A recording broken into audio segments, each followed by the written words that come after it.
119 TV 오신 여러분 환영합니다. 저는 스포츠 소영이고요. 루키더 바스켓 이동환입니다. 예, 1월 셋째 주 KBL 룸앤팩트 1부 순서 진행을 하도록 하겠습니다. 자, 많은 소식들이 있었습니다. 올스타 브레이크가 있었었고 각 10개 팀이 한 경기씩 치렀고요. 그렇죠. 그리고 올스타전도 열렸습니다. 그렇습니다. 이제 뭐 후반기 저희가 앞두고 있는데 뭐 이제 각 팀들의 어떤 간단한 이슈 그리고 어떤 순위 전망 저희가 이제 시즌 전에도 전망했다고 욕 많이 먹지 않았습니까? 네, 그렇죠. 근데 이제 저희는 끊임없이 갑니다. 네, 6강 맞습니다. 전망 또 해보겠습니다. 예, 뭐 한 번 더 먹는 거 뭐.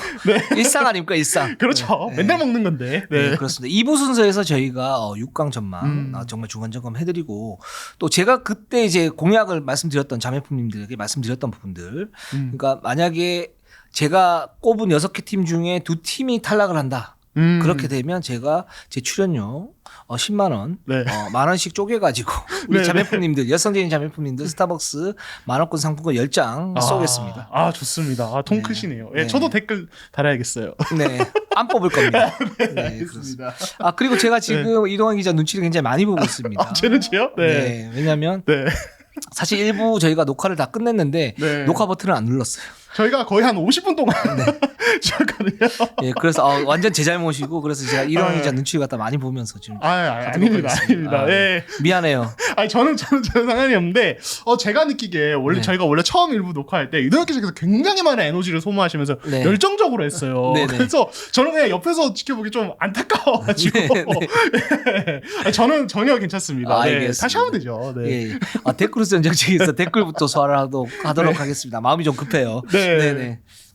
네, 주지스님이 엘동혁 하지마 자꾸 LG 까주라고요 이러시면서 엘동혁 하지마를 까줘야 6강 간다 이러시면서 응원의 댓글 남기셨습니다. 진짜 까드려요? 후회하실 건데. 네네네. 네, 좋습니다. 뭐 LG가 너무 네. 잘하고 있으니까 지금 마레이라든가 그리고 이승우 선수 이렇게 잘하고 있으니까 예, 알겠습니다. 네. LG 잘할 것 같습니다. 좋습니다. 그리고 슛돌이 여기님이 이우석 선수의 성장하면서 매우 높아 보이는데 송교창 양우석과 어깨를 나란히 할 수 있을까요? 이렇게 남겨주셨고 킹탱님도 이우석은 핸들러인가요? 윙인가요? 어떻게 성장해야 될까요? 이렇게 또 댓글 남겨주셨습니다. 일단 네. 유석 선수 성장 가능성은 저는 뭐 굉장히 높게 지금 보고 있고 지금 리그에서 빅3가 있지 않습니까? 송교창, 양홍석, 안영준 이렇게 빅3가 있는데 이우석 선수가 성장을 한다 그러면 여기 어깨를 좀 나란히 할 수 있지 않을까라는 생각이 듭니다. 물론 이제 그 외에도 이제 많은 선수들이 있긴 한데 이 선수는 좀 더 지켜봐야 되는 부분들이고요. 이우석 선수는 지금 어느 정도 발현이 좀 되고 있기 때문에 괜찮다라고 볼 수 있을 것 같아요. 어떻게 보십니까? 저도 굉장히 기대합니다. 일단 기본적으로는 저는 포워드든 빅맨이든 가드든 리머텍이 기반이 돼야 된다고 생각해요. 저는 맞아요. 이걸 늘 기본으로 생각하거든요. 그러니까 옛날에는 포스트업으로 득점을 많이 했는데 지금 네. 이제 드리블 돌파로 어떤 리머텍 이거 기반이 된 상태에서 뭔가 다른 플레이들이 이루어져야 된다고 생각하는데 이우석은 일단 그걸 가지고 있는 선수고 그리고 그 외에 다른 플레이에서 굉장히 포텐셜이 높고 제가 이제 이 선수 데뷔할 때 얘기했지만 농구를 좀 알고 하는 느낌 굉장히 BQ가 높은 선수 같아서 저는 굉장히 기대를 많이 가지고 있어요. 여전히. 그렇습니다. 그리고 앞으로 지금 KBL 트렌드도 그렇고요. 약간 좀 뭐랄까 트랜지션을 강화를 하면서 윙맨 자원들의 어떤 그 비중이 점점 높아지고 있어요. 그렇죠. 특히 플레이오프 때 저희가 계속 강조를 드리지만 그리고 국제 경쟁력 같은 경우에도 이제 앞으로는 제가 볼 땐 대표팀도 윙맨들이 어떤 역할을 하느냐 이 부분이 굉장히 좀 중요할 것 같고 그게 이제 뭐 외국에서는 다 나타나지 않습니까? 뭐 그렇죠. 이란도 그렇고 지금 일본 같은 경우에도 뭐 토론토의 와타나베 유타라든가 그렇죠. 또는 그 하치무라 루이 워싱턴에 이런 선수들이 있기 때문에 이 선수들이 이제 코어이기 때문에 저 한국도 거기에 맞서기 위해서는 이런 윙맨 자원들의 어떤 자지자능함 이런 부분을 갖다 가지고 가야 되는데 그런 이제 작업들이 이런 선수들을 통해 가지고 이루어질 수 있지 않을까라는 생각이 듭니다. 그리고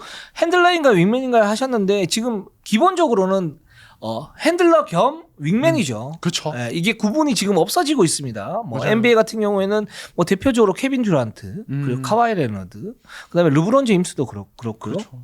그다음에 또 누가 있을까요? 폴 조지 뭐 이런 선수들이 기본적으로 리그 탑급 포워드들은 윙맨 겸 볼 핸들링을 할 수 있는 그러면서 경기 지배력을 극대화할 수 있는 그런 방향으로 지금 경기를 갖다 치르고 있습니다. 그렇습니다. 네. 그래서 이우석도 어떤 그런 면에서 그러니까 사이즈나 뭐 이런 뭐 포지션 구분은 윙, 뭐 포워드 뭐 이렇게 나오지만은 네. 실제 경기 내에서 어떤 역할을 그런 핸들러 역할을 맡으면서 팀 공격을 좀 주도적으로 끌고 가는 어떤 그런 역할. 그러니까 뭐 사실 에이스들은 다 그렇게 됩니다. 윙 쪽은. 네. 그렇죠. 그 이우석이 그런 부분에서 좀 제가 볼 때는 좀 긍정적 또는 방향이 괜찮다 이렇게 볼 수가 있고 지금 송교창, 양홍석, 안영준 같은 경우에는 살짝 그런 부분이 좀 부족해요 지금. 사실은 그 선수들은 이제 핸들러의 느낌은 좀 떨어지죠. 네. 정말 포워드 같은 느낌이고 네. 이게 사실은 제가 먼저 마침 얘기를 하셔서 그런데 KBL이 최근에 장신 포워드들이 되게 많이 등장을 하고 있잖아요. 네. 뭐 그런데 이제 이들의 좀 공통적인 약점이 핸들러로서 역량이 다들 약간씩 떨어져요. 맞아요. 예, 그러니까 맞아요. 해외의 어떤 장신들에 비해서 그래서 이 부분이 좀 강화가 돼야 되는 부분이고 앞으로 좀 계속 등장하는 선수들이 강화를 해야 되는데 이우석은 그런 면에서 약간 그 선수들이 약간 결이 다른 그렇죠. 출발점이 약간 다른 면이 있어서 좀 좋게 보이는 부분도 있다 이런 생각도 들어요. 그래서 네. 저희가 안영준 선수 얘기를 할 때도 뭐냐 지금 현실적으로는 지금 안영준 선수가 뭐 미스매치에 의한 포스트업 뭐 이런 부분은 굉장히 좀 강조 좀 많이 하고 있지만 앞으로는 안영준 선수의 어떤 개인적인 어떤 발전 그리고 SK의 객관적 발전을 위해서는 안영준 선수가 그 볼 핸들링을 기본적으로 할 수 있어야 된다라고 봤었고 송교창도 마찬가지고 이거는 양홍수도 마찬가지죠. 그렇죠. 네, 좋습니다. 그리고 네임노님이 조니 미쳤어요 계좌람 이제 조니 오브라이언트 그렇죠. 얘기. 네. 우 브라이언트가 오 브라이언트가 됐습니다. 네, 그렇습니다. 그러니까 왜 이렇게 기량이 안 나올까 좀 걱정이 됐었는데 결국에는 지금 이제 뭔가 원래 가진 거를 드디어 보여주기 시작하는 느낌. 그래서 후반기 DB에 대한 기대감도 자연스럽게 커지는데 이것도 이제 저희가 DB 얘기할 때 한번 풀어보도록 하겠습니다. 네, 일단 올스타전부터 한번 보도록 하겠습니다. 올스타전 저희가 또 출장 갔다 왔지 않습니까? 그렇죠. 네, 네. 갔다 왔는데 일단 첫 번째 특징은 허웅 그리고 거기에 특별 심판으로 들어온 허재 감독 이게 허삼무자의 어떤 하드캐리가 있었다. 올스타전 그래서 더욱 풍성해졌다. 그렇죠. 이렇게 볼 수 있을 것 같아요. 네, 그렇습니다. 그리고 이제 뭐 댄스 경연이 이번에 좀 유난히 많았는데 이게 네. 사실은 좀 이제 어떤 라이트 팬들의 어떤 이목을 굉장히 좋았고 사실 가장 또 보면서 고마웠던 건 선수들이 사실은 농구 선수인데 그 와중에 어떤 이런 연습이나 준비를 진짜 많이 한 것 같더라고요. 그래서 그런 면에서 사실 어느 나라의 어느 리그 선수들이 이렇게 어떤 외적인 것들에 대해서 이렇게 충실히 좀 준비를 할까 이러면서 되게 선수들한테 좀 고마운 마음, 예, 진짜 대단하다 이런 생각도 들었어요. 네. 이 부분은 좀 긍정적인 것 같아요. 예전에 한 10년 전 이때 제가 올스타전 취재 가기가 너무 싫었거든요. 왜냐하면 딱 갔는데 이제 사회자나 어떤 그 뭐 아나운서나 이런 분들이 그런 분들은 막 분위기를 띄우려고 굉장히 노력을 하는데 그리고 막 톡톡 튀는 어떤 아이디어도 있는데 선수들이 협조를 안 해줘. 그렇죠. 네. 협조를 안 해줘.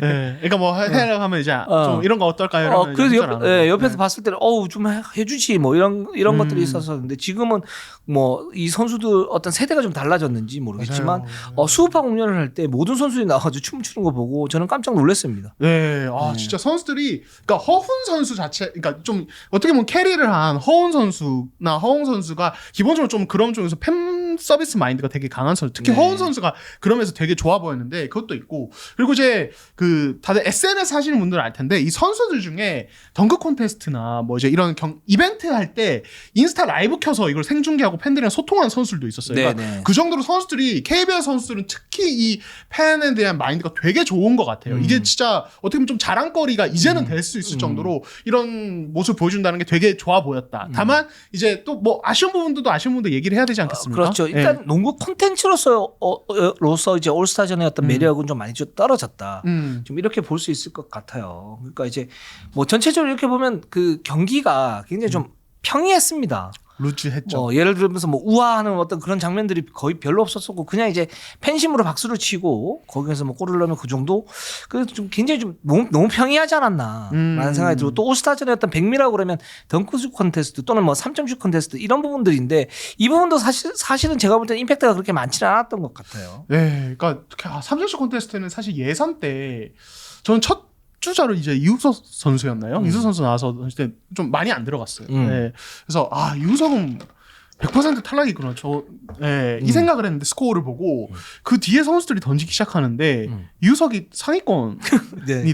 됐습니다. 마지막에 올라갈 뻔했어요. 그러니까 이게 좀 약간 뭐랄까, 그러니까 민망할 정도로 안 들어가서, 그러니까 이게 사실 KBL에 대한 어떤 이제 이 대중들의 편견이 있잖아요. 요즘에는 슛 못 넣는 리그라든지. 근데 이 사무실 콘테스트 보면서 그 이미지가 더 강해질 것 같아가지고 약간 걱정이 됐고 한편으로. 근데 또 이제 선수들이 사실은 이번에 워낙 준비해야 될 게 많으니까 맞아요. 이 어떤 이 3점슛 콘테스트, 덩크 콘테스트나 아니면 경기 내에서의 어떤 플레이에 대해서 준비를 할 시간이 별로 없었을 것 같아요. 되게 체력적으로 힘들고. 예를 들어서 뭐 하영이나 이우석 같은 경우에 또는 뭐 이정현이나 그 신인 이정현이나 이원석 이런 선수들은 자기 신인 4명이 퍼포먼스를 얼라즈를 하고 그다음에 또 수우파 공연을 하고 그러니까요. 그러니까 이제 농구적으로 어떻게 할 수 있는 부분들이 사실 많지가 않았죠. 일주일 동안 뭐 이제 올스타 브레이크긴 한데 정신이 없었을 거예요 아마. 그렇죠. 네. 예. 그러니까 뭐 사실 원래 댄스를 하던 사람 전문가들이 그렇게 갑자기 짧은 기간에 준비를 해도 아주 쉽지는 않은데 이 선수들은 평소에 뭐 춤을 거의 안 추는 선수들이 갑자기 이런 걸 준비하다 보니까 거기에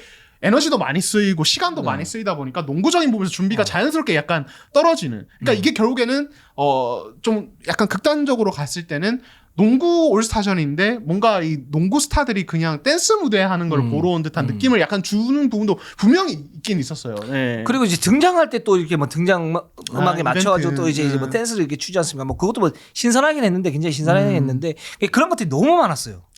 그쵸. 비중이 많이 높았죠. 너무 많았기 때문에 농구 컨텐츠로서의 어떤 그 부족분이 분명히 있었다. 그러니까 이제 그런 부분들을 살짝 줄이는 게 조금 좋지 않을까라는 생각을 저는 좀 했었었고 그다음에 그래서 이제 냉소적으로 이렇게 바라보는 분들이 있을 수 있잖아요. 그런 분들은 무슨 뭐 하게 하는 거야? 뭐 이런 느낌도 있을 수 있었을 것 같다. 그러니까 네. 농구 콘텐츠가 우선이 돼야 되는데 그거보다는 다른 부분이 워낙 많았기 때문에 그래서 이제 본말이 약간 좀 전도된 거 아니냐. 그쵸. 뭐 이런 얘기들이 있을 수 있고요. 그리고 덩크슛 컨테스트 같은 경우에도 보면 뭐 임팩트가 사실 많지가 않았어요. 그러니까 여준소 선수가 어떻게 할까를 저도 고민을 좀 보면서 좀 유심히 봤는데 뭐 허재 감독하고 이제 합을 맞추는 모습들은 좋았지만 그렇게 큰 임팩트는 없었었고 우승자였던 뭐 스펠맨이나 또는 이제 국내 부분에서 하윤기 선수가 뭐 좋은 이제 운동력을 가지고 하긴 했었는데 뭐 예전에 뭐 이렇게 눈 가리고 이렇게 하는 블라인드 덩크라든가 뭐 이런 부분들이 있었는데 지금 이제 그런 부분 없어가지고 사실은 올스타전 백미는 덩크슛 컨테스트인데 여기에서 뭐 별다른 어떤 임팩트가 없는. 그렇죠. 예, 그러니까 공 가지고 하는 것 중에 기억에 남는 게 정말 없는 것 같아요. 공 가지고 뭔가 보여준 것 중에 선수들이. 네. 예, 정말 이게 조금 약간 안타깝고. 근데 이제 저는 이제 어떤 생각 드냐면 저는 사실은 NBA 올스타전도 굉장히 재미없게 보는 사람이에요. 저는 맞아요. 사실 일 때문에 보는 거 아니면 안 봐요. NBA 올스타전조차도. 그러니까 그 정도로 그러니까 이게 단순히 KBL 올스타전뿐만 아니라 그냥 농구 올스타전 자체가 그렇게 재밌는 컨텐츠는 아니라고 저는 생각을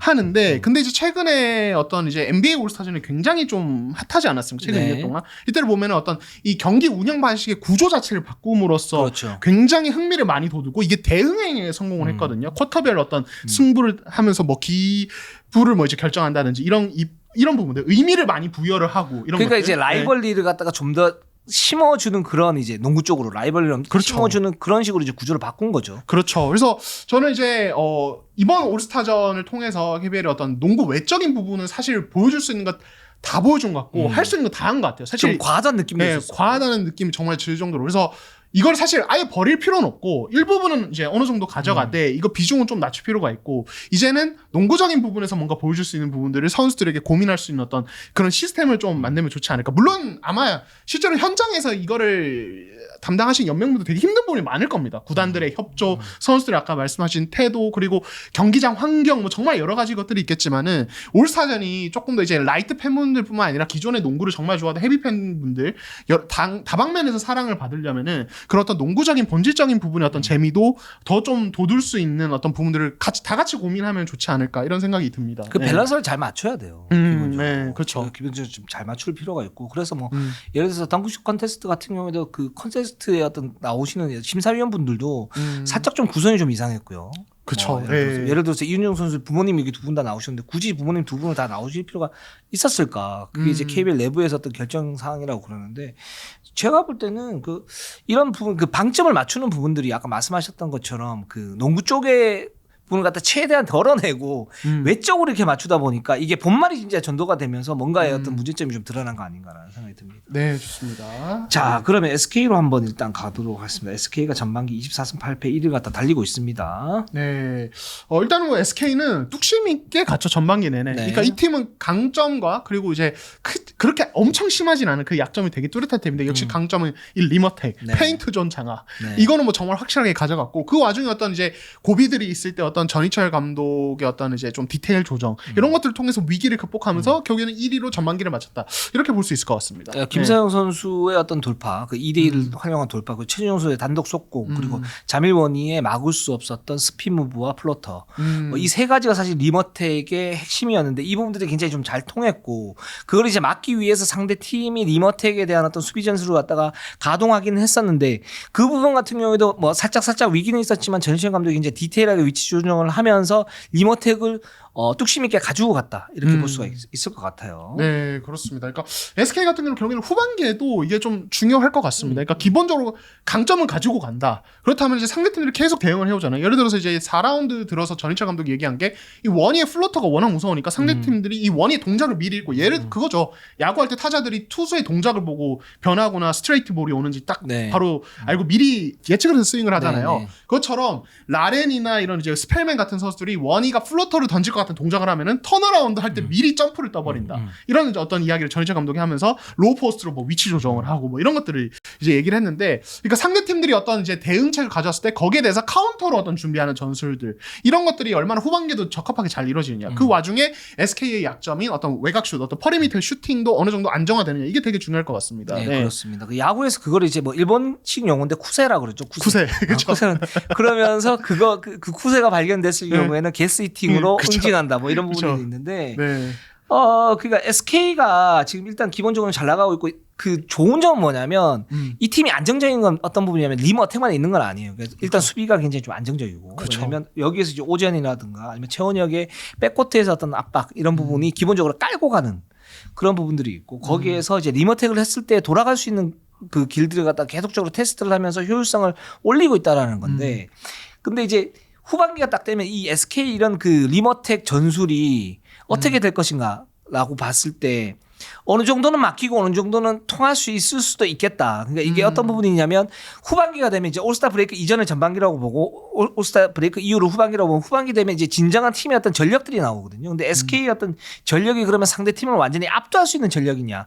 그 부분보다는 비시즌의 어떤 훈련을 통해 가지고 잘 다듬어 왔고 거기에 코어가 충실하면서 그 코어들이 발현하는 리머텍 전술이 굉장히 잘 먹혔기 때문에 가능했던 부분들인데, 즉 이제 공수면에서 굉장히 좋았던 부분들인데 이 부분이 살짝 어그러질 수도 있을 수 있다. 그럼 그랬을 때 SK 대응이 과연 어떻게 변할 것인가, 이 부분을 좀 초점을 맞추고 보면 굉장히 좋을 것 같아요. 네, 좋습니다. 네, KCC로 한번 가보도록 하겠습니다. 네, KCC 10승 21패 9위로 전반기를 마쳤고요. 네, 사실 이제 개막 21경기에서 10승 11패 기록했는데 이후에 10연패 당하면서 순위가 많이 미끄러졌습니다. 그래도 이제 좀 긍정적인 게 전반기 막판에 김지환이 복귀를 한다든지 전주범도 D리그에서 컨디션 조절하면서 좀 이제 가용 인원이 늘어나는 것, 이 부분은 좀 이제 그나마 좀 긍정적으로 볼 수 있는 부분이 아닐까 싶습니다. 저는 KCC 전창진 감독이 기본적으로 굉장히 실전적인 감독 같아요. 그러니까 뭐 전술의 어떤 변화 이런 부분에 대해서는 좀 이제 봐야 되긴 하지만 기본적으로 비시즌 때 어떤 식으로 팀 컬러를 가지고 가야 되느냐. 물론 그게 이제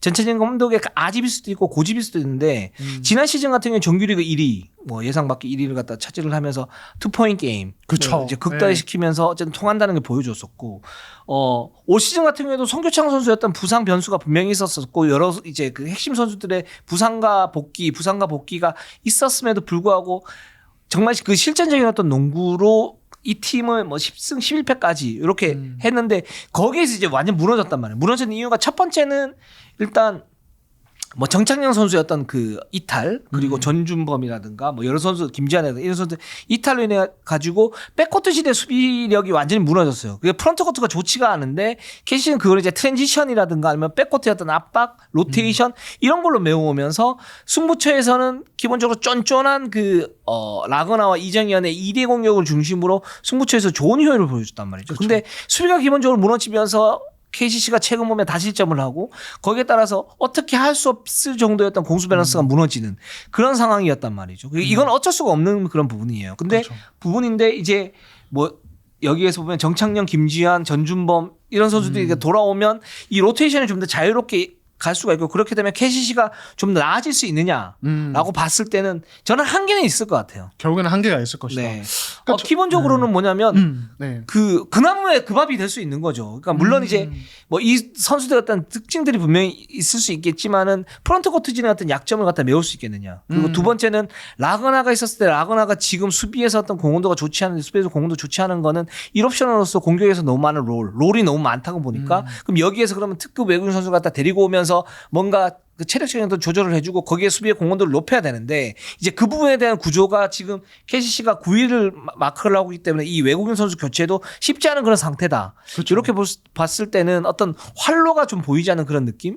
이런 부분이 있을 것 같습니다. 그렇죠. 그러니까 가드진 물량 공세는 뭐 가능은 해 보여요. 그러니까 이게 추천 시간에 어느 정도 조절이 뭐 25분에서 이제 많은 선수들도 25분 정도로 조절이 되면서 짧은 시간에는 팍팍팍 에너지를 쏟으면서 극대화하는 그 KCC 특유의 어떤 스피드를 극대화하는 요거는 이제 가능한데 말씀하신 대로 결국에는 프런트 코트에서 이제 지금 한계가 있습니다. 김상규도 이제 어느 정도 이제 자기가 해줄 수 있는 걸 한계치고 지금은 네. 뭐 그 이제 백업의 송창용도 어느 정도 한계가 있고 라거나도 말씀하신 대로 과부하에다가 수비에서 기여도가 떨어져 있고 이렇다 보니까 여기서 뭔가 송교창의 복귀나 어떤 외국 선수 어떤 이제 또 다른 영입 이런 걸 통해서 거기서의 어떤 에너지 레벨 경쟁력 확 끌어올리지 않으면 KCC라는 팀 전체가 가진 경쟁력을 좀 몰라보게 끌어올리기는 좀 한계가 있지 않을까 저도 네, 이런 생각이 듭니다. 네. 그렇습니다. 그래서 KCC가 벌떼롱으로 분명히 회귀를 할 것이고 거기에 지난 시즌 좋았던 그런 부분들 트랜지션을 강화를 하면서 뭔가를 하겠지만 네. 그 부분에서 과연 그게 얼마나 통할 수 있을지는 좀 더 지켜보면 좋을 것 같아요. 이게 후반기 KCC의 키포인트 아닌가라는 생각이 듭니다. 네, 좋습니다. 자, 현대모비스로 한번 가보도록 하겠습니다. 네, 현대모비스 18승 14패 4위로 전반기를 마쳤습니다. 아, 이 팀은 정말 1라운드 스타트가 너무 안 좋았는데 네. 2, 3라운드에서 확 치고 나가면서 지금 4위까지 올라갔습니다. 역시 좀 눈에 띄는 건 최근에 이제 이우석 선수의 어떤 네. 경기력이겠죠. 저희가 아까도 얘기를 좀 했지만은 최근에 특히 경기를 보면 이 선수가 5대5 오펜스에서도 위력이 좀 커지고 있는데 네. 여기 보면 이제 미드레인지에서 어떤 풀업 점퍼 이런 것들이 이제 안정화돼 있고 이걸 보면은 얘기를 들어보면은 이제 경기 전이나 팀 훈련 전에 1시간씩 미리 일찍 나와서 양동근 코치와 어떤 집중적으로 어떤 훈련을 한 결과라고 합니다. 네. 양동근 코치가 현역 시절에 가장 그 시그니처 무브라 그러면 이제 미드레인지 점퍼였죠. 그러니까 이제 어떤 부분이냐면 강력한 어떤 코어 하체 근육을 이용을 해서 스크린을 받았을 때 어떤 요령 그리고 거기에서 첫발 스텝이 굉장히 좀 보폭이 크게 나갑니다. 크게 나가면서 단숨에 수비수를 떨어뜨리고 거기에서 무주공산이 된 미드레인지 쪽을 공략하는 그런 스타일이었는데 이게 사실은 알고도 막지 못하는 양동근 선수의 어떤 시그니처 플레이 중에 하나였는데 이 부분을 이우석 선수가 어느 정도 이제 가지고 가는 거 아닌가라는 생각이 들고 이게 사실은 쉽지가 않습니다. 예를 들어서 김선영이 예를 들어서 미드레인지 점퍼를 갖다가 활용을 한다. 그리고 최준영이 제대로 활용을 한다. 이렇게 되면 SK는 정말 알고도 막을 수 없는 그런 팀이 될 수가 있어요. 근데 그 부분까지 지금 도달을 못해 있는 그런 상태예요. 안영준도 마찬가지고. 그렇죠. 그 나머지 뭐 양홍석이라든가 이런 선수들도 마찬가지예요. 그러니까 가드들 중에 미드레인지 점퍼를 잘할 수 있는 선수들이 많지는 않아요.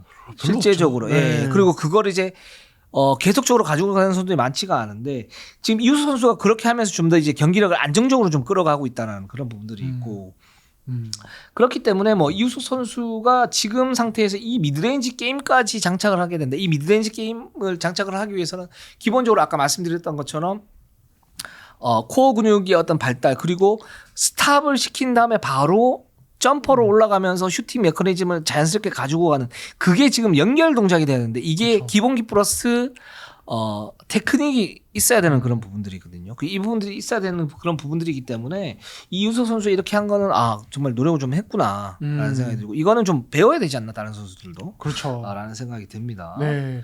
그리고 이제 팀 전체적으로 봤을 때는 또 현대모비스가 어떤 이제 그리고 예, 죄송합니다. 말씀 좀 죄송한데 이우석 선수 얘기를 하니까 계속 그 2년 전 얘기가 생각이 나요. 네, 2년 전 얘기요. 2년 전 네. 얘기. 그 현대모비스 연막전.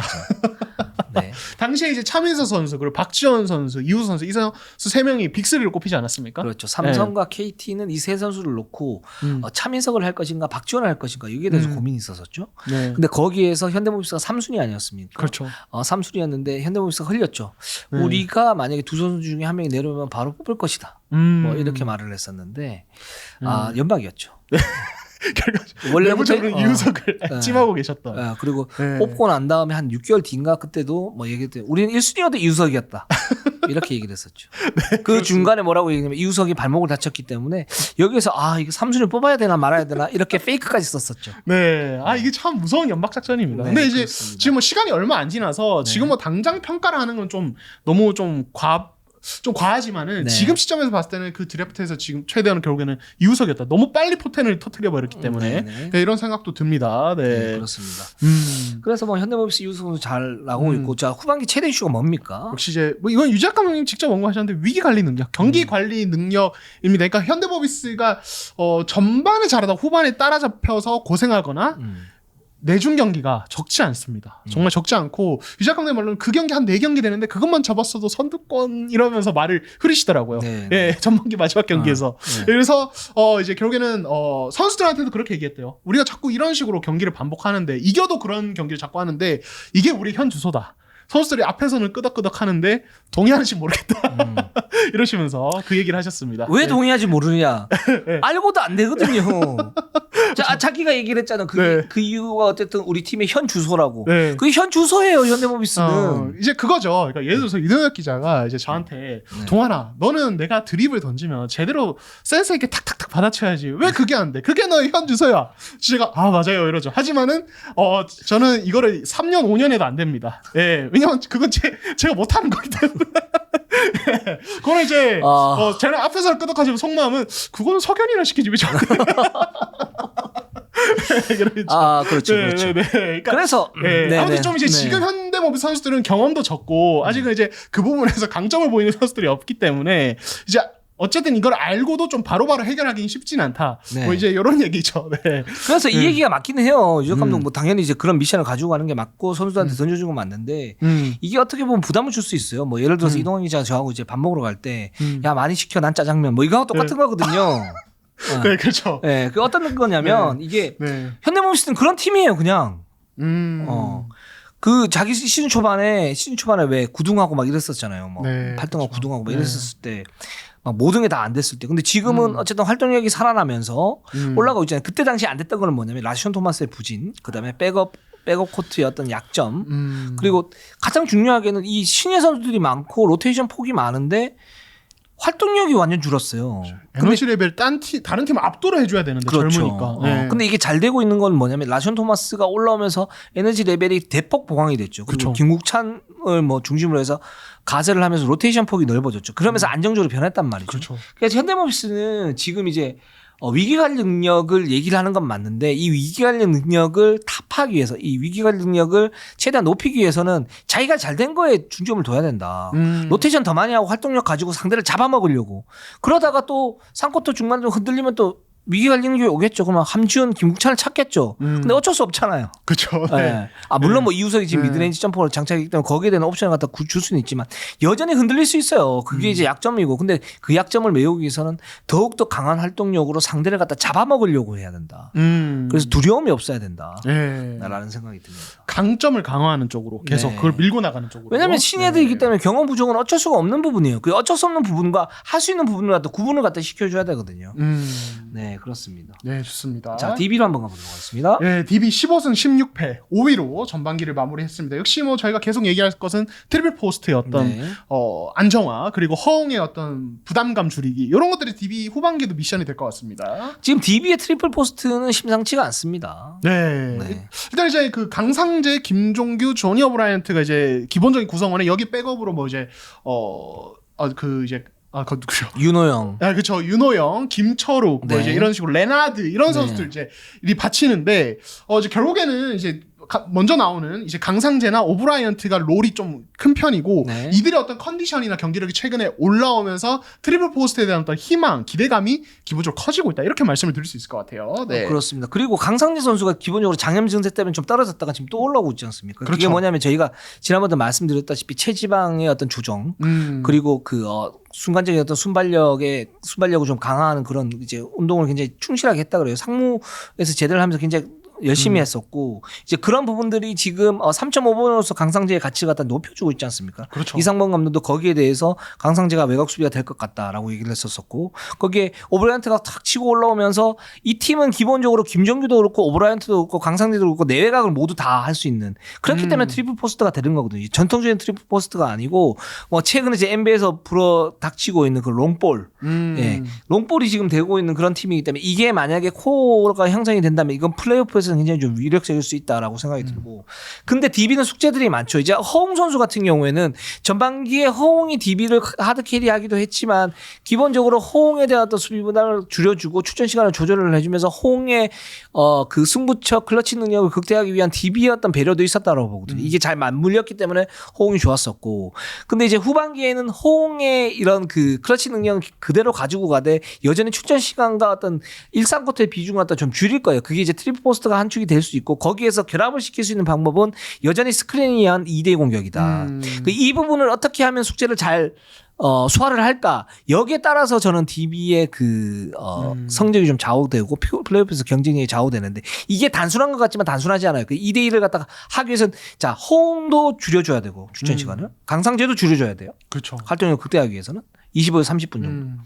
그 다음에 김종규도 마찬가지고 그러면서 로테이션을 돌려야 돼요. 그렇죠. 그럼 여기에서는 뭐 나카무라 타이치라든가 정준하라든가 뭐 김은희라든가 이런 선수들의 어떤 역할 그리고 김현호라든가 이런 선수들의 역할이 또 중요하지 않습니까? 그러니까 이제 이 선수를 로테이션을 효율적으로 돌리면서도 트리플 포스트도 사용하고 더블 포스트도 사용을 하고 호응을 거기다 결합시키는 그러니까 DB가 할 게 많은 거죠. DB가 전반기에 살짝 뭐랄까 깨어났어요. 깨어났다기보다는 이제 숙제를 잘 못했어요. 그런 그렇죠. 부분에서 네. 예, 그러다가 이제 지금 최근 치고 올라오는 건데 이 부분에서는 지금 DB가 후반기에 할 게 많고 이 만약에 이 할 게 많은 거를 다 만약에 잘한다 그렇게 되면 DB는 굉장히 강력한 다크호스가 될 수 있는 거죠. 그렇죠. 결국에는 DB는 전반기에 받은 숙제를 후반기에 해결하느냐, 네. 숙제하는 것 이게 이제 가장 좀 중요하다고 볼 수 있을 것 같고 그 과정에서 어떤 이제 트리플 포스트와 더블 포스트의 어떤 혼합적인 활용 네. 그리고 이게 전환되는 타이밍에 또 이제 모멘텀을 안 잃고 그냥 가는 그렇죠. 거죠. 예, 이것도 되게 중요하죠. 만약 예. 모멘텀을 잃어버리게 되면 이거는 제가 볼 때는 쭉 떨어질 거예요. 그렇죠, 그럴 가능성이 그렇죠. 높죠. 네, 그래서 이 부분은 좀 후반기에 좀 지켜보면 재밌을 것 같습니다. 네. 자 마지막으로 오리온 한번 가보도록 하겠습니다. 네, 오리온이 전반기 15승 16패 역시 공동 5위로 전반기 마쳤습니다. 이 팀 정말 말도 많고 탈도 많은 우리의 탐관오리. 저희가 오리온을 그동안 너무 야박하게 대했죠. 그렇죠. 미안합니다. 정이 없었어요. 오리온에. 그렇죠. 말하지 않아도 알아요. 네. 초코파이 먹고 싶네요. 네, 그렇습니다. 네, 당 땡기네요. 네, 네. 그렇습니다. 근데 오리온은 그럴 수밖에 없었어요. 네, 그렇습니다. 객관적 전력이 뭐 나쁘지 않음에도 불구하고 외국인 선수의 활용도가 좋지가 않았고 라둘리차 최악의 외국인 선수예요. 그렇죠. 거기에 강우준 감독 강우준 감독님 미안하지만 네. 전술 능력 이제 좀 보여줘야 될 때가 됐어요. 네, 네. 그렇습니다. 네. 그리고 이대성 선수 여전히 갑옷 벗지 못하고 있고요. 네.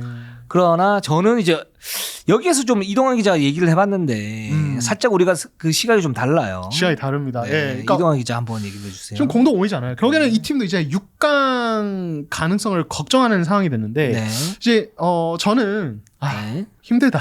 네. 이대로면 이동현 기자는 나는 가능하다. 네, 이거 좀 의견이 다릅니다. 네. 저부터 한번 얘기를 해보면 네. 오리온이 일단 탐관오리 농구에서 일단 벗어났습니다. KT를 잡아냈어요. KT를 잡아냈어요. 물론 KT가 좋지는 않았었죠. 그렇죠. 좋지는 않았지만 어쨌든 잡아냈고 그 다음에 오리온이 지금 가장 큰 문제가 두 가지였는데 첫 번째는 뭐냐면 외국인 선수, 그죠? 외국인 선수의 문제. 그다음에 그걸 잘 활용 못하는 어떤 전술의 부재, 코칭 스태프의 문제. 그 선수들도 보면 거기서 말리는 모습. 네. 그러면서 5점 차 이내의 접전에서 승률이 극악으로 치닫는.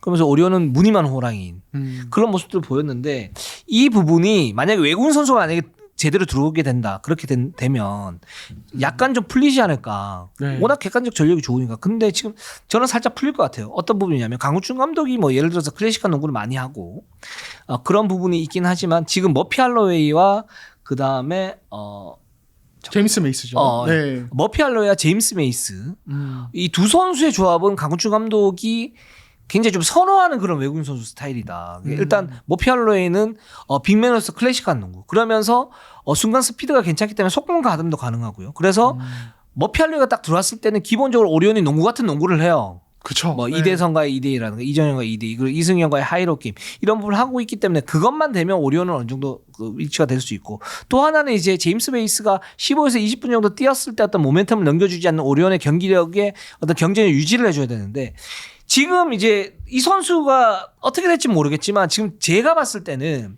LG 시절과 완전히 달라요. LG 시절에 현주혁 감독이 있었을 때 제임스 메이슨은 한마디로 야생마였습니다. 닭돌. 그리고 자기는 30점 20 리바운드를 하는데 전혀 이제 시너지 효과를 못 주는 그러면서 그 선수만 막으면 된다는 그러면서 슛하고 공격 리바운드 잡고 슛하고 공격 리바운드 잡고 슛하고 공격 리바운드 잡고 뭐 이런 식이었는데 이 선수가 어디를 갖다 살짝 다치면서 스크린을 이용을 해주니까 LG 어떤 효율성이 늘어났는데 이게 지금 세월의 흐름 속에서 운동량이 좀 떨어지면서 살짝 순한 맛이 돼버렸어 메이스가. 그리고 기본적으로 농구는 알고 하는 선수이고 또 포스트업 요령도 있고 전투력도 있기 때문에 이 선수가 딱 들어왔을 때 지금 사실은 굉장히 좀 애매했거든요. 어떤 부분이 애매했냐면 오리온의 어떤 그 좀 이제 끊어지는 그런 공격 전술이 이 선수가 들어오면서 더욱더 가중시키고 여기에서 완전 모리알이 되는 거 아닌가 그랬는데 그럴 것 같지 않아요 저는. 그렇기 때문에 오리온이 6강은 갈 거다. 네. 후반기에. 뭐 그런 생각이 듭니다. 저는 좀 생각이 다릅니다. 네. 예, 일단 오리온 팬분들, 관계자분들, 코칭 스태프분들, 선수들 정말 죄송하다는 말씀 먼저 전해드리고 일단 메이스 얘기를 하셨는데 맞죠? 그러니까 이제 그 전반기 막판에 뛸 때 진짜 좀 순한 맛이 됐었어요. 근데 과연 이 오리온이 메이스를 영입할 때 그걸 기대하고 내려왔을까?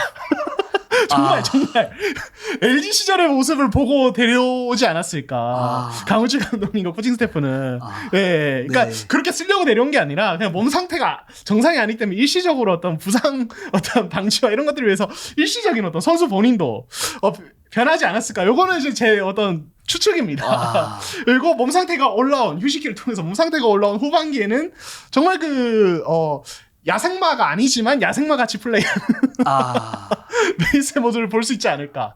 예, 그리고 저는 그런 생각이 있습니다. 그러니까 코칭 스태프는 경기마다 어떤 상대의 맞춤 전략을 가져올 수 있죠. 근데 철학은 변하지 않아요. 네, 예, 맞아요. 오리온의 지난 1년 반의 농구 철학은 이제 로우 포스트 위주의 어떤 좀 약간의 어떤 로우 템포의 이제 정통적인 농구, 정말 정통 농구, 예, 한 20년 전에 하던 요런 농구고 사실은 이대성이나 이정현 같은 가드를 살려줄 때조차도 거기에 기반을 두고 사실을 하거든요. 네. 예, 그렇기 때문에 이 오리온의 농구는 달라지지 않을 것이다. 그렇다면은 오리온은 지금까지도 그랬습니다. 멤버는 좋지만 그만큼의 어떤 위력이 안 나는 팀.